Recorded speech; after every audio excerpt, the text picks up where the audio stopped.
जी बिल्कुल, शाहरा-ए-नूर जहां पुलिस की जो है दबंग कार्रवाई सामने आई है। एसएचओ शाहरा-ए-नूर जहां आफ्ताब अब्बासी की दबंग कार्रवाई, शलावा बने माइकल छोटा ग्रुप के 3 कारिंदे गिरफ्तार कर लिए।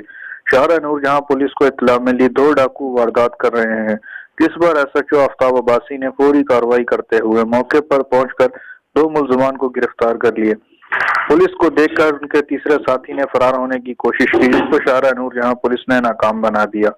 पुलिस का कहना है गिरफ्तार मुल्जिमान स्ट्रीट क्राइम समेत जराइम की दर्जनों वारदातों में मुलविस हैं।